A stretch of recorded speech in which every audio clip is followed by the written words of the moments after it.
Hey, ¿qué tal amigos? ¿Cómo están ustedes? Gracias por estar aquí presente el día de hoy. Señores, en este video te voy a mostrar un video, valga la redundancia, que ha publicado Donald Trump en las redes sociales de un juguete de Kamala Harris donde es capaz de cambiar los acentos de acuerdo a donde esté Kamala. Sí, señores, este video estará muy divertido. Kamala Harris en diferentes oportunidades ha cambiado sus acentos para poder básicamente conectarse con el pueblo estadounidense y con el simple hecho de ganarse los votos. No es un secreto.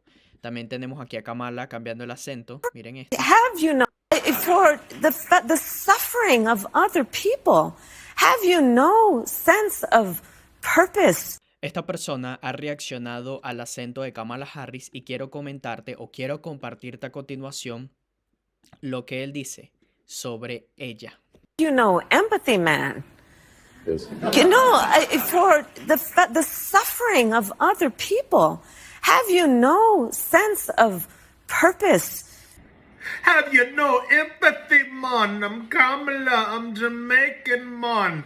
This woman has a different accent for literally just everything. I'm Jamaican, man. I'm Kamala Harris. You know, the Trump, he the evil bad man. Yeah, man. Let's go to the grill, man.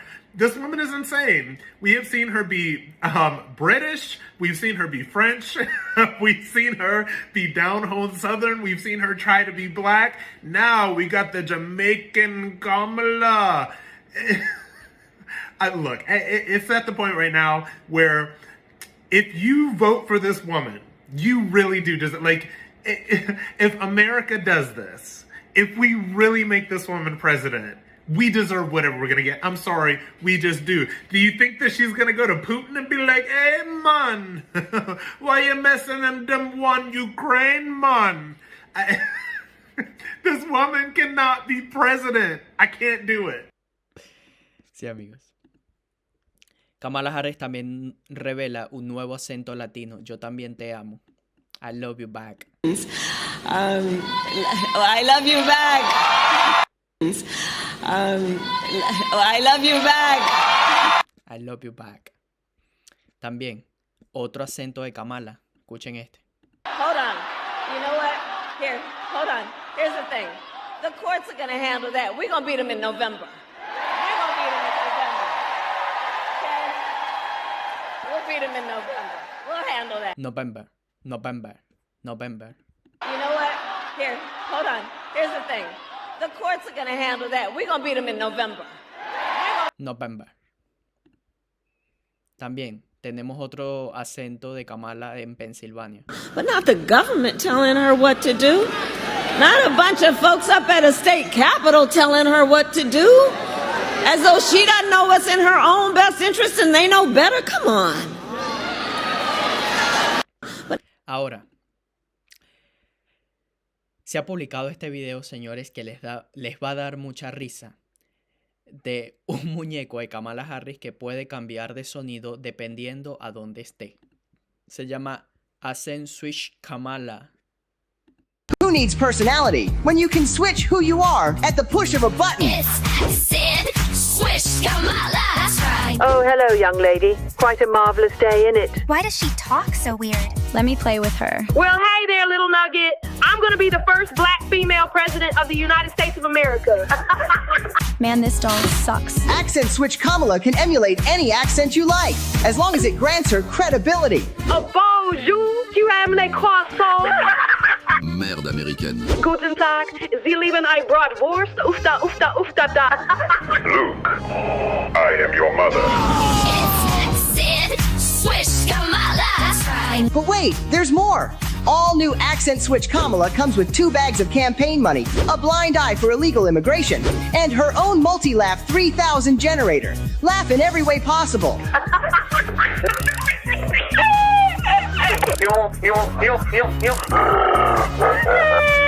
Let accent switch Kamala turn your life into a complete circus? When you give me more money, like Uncle Joey did. Don't you wear a little mad? The money's coming. I don't understand. Oh, excuse me, honey. I meant to say, the money is coming. I love ice cream, Kamala map. It's accent switch Kamala and brand new tampon Tim. You know, my grandma always used to say, Kamala Janu, please wash your hands so we can eat our chicken masama. It's Sid Swish Kamala.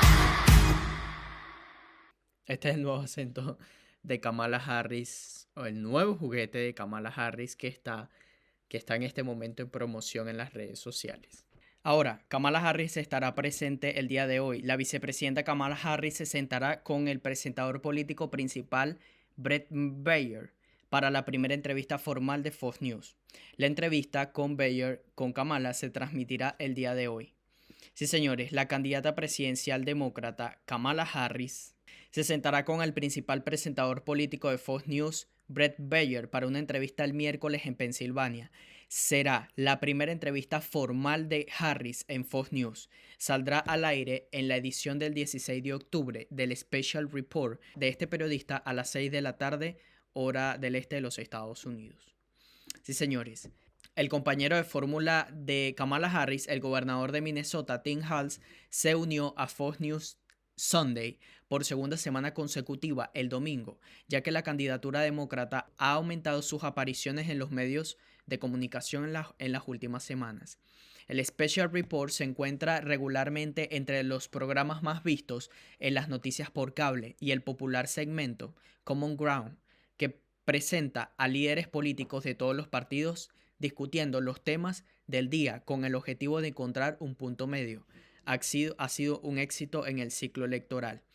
Esta es la primera entrevista de Kamala Harris con Fox News. Se produce cuando han intensificado sus apariciones en los medios de comunicación, aunque en su mayoría con medios amigables, mientras asistía a una entrevista de 60 Minutes, que ha sido criticada después de que la cadena transmitiera dos respuestas diferentes a la misma pregunta sobre Israel. Siguió una entrevista amistosa con The View en ABC News. Sí, amigos. Entonces, Kamala estará presente en una entrevista de este reportaje especial junto con este periodista de Fox News para responder preguntas importantes y necesarias para el pueblo estadounidense. ¿Qué piensas al respecto sobre esta información? The election's 3 weeks away, but the legal battles have already begun. Lawyers could have more say than voters. Politico reports Kamala has hundreds of lawyers on call in all 50 states. Her massive legal team's already waging electoral war in the courts. One official boasted about winning 9 out of 10 cases that have already been decided, while assembling what they're calling the biggest voter protection operation in presidential campaign history. And when a Democrat says voter protection, that usually means they're changing the rules.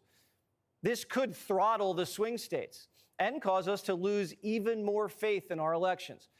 Today in Georgia, a judge ruled that election officials have to certify results, even if voter fraud is suspected. And around the state, Democrats are suing to prevent drop box surveillance, hand counting ballots, and voter ID protections. Why are Democrats trying to make elections less secure? Especially while many states across the country are finding thousands of people who aren't citizens on the voter rolls, like in Virginia, where Governor Youngkin removed more than 6,000 non-citizens from the rolls. The Biden-Harris administration didn't like that. The Justice Department is now suing Virginia for cleaning up the voter rolls, something Virginia governors have been doing for years. Why is it that anyone could argue that a process that removes non-citizens off of our voter rolls is anything else other than common sense and constitutional? This is a law that's been on our books since 2006. Yep. It was a law that was signed by then Democrat Governor Tim Kaine. This is why I find this to be a very, very unreal moment that is stunning, that they filed this suit 25 days before a presidential election, when in fact this has been going on in accordance with our Constitution, the federal Constitution, and state law since 2006. It's simple. We just want free and fair elections. Democrats are trying to loosen the rules and get Republicans to certify the results of an election that hasn't happened yet. Will you accept the election results of 2024 no matter what happens, Senator? Will you accept to commit to the election results in this election cycle no matter who wins? Just simply yes or no. Will you commit to accepting the results of this year's election? In 2024, will you certify the election results? Do you plan to object, or will you accept the results regardless of who wins the election? Asking you to accept the results of an election before the election, it's like a waiter demanding you agree that the dinner was good before it was served. And if a Republican says, well, let's make sure everything's fair and square before we certify, you're called a threat to democracy. But now that Trump's up in the polls, Democrats are saying Trump's already stealing the election. Democrat Congressman Jamie Raskin told Axios he definitely doesn't assume that Trump would use free, fair, and honest means to secure a victory. Trump is doing whatever he can to try to interfere with the process. And it's not just Raskin. Another Democrat from Illinois says this: I don't know what kind of shenanigans he is planning. We would have to, in any election, make sure that all the rules have been followed. Now, if Democrats really want a fair fight, why are they working so hard to change all the rules?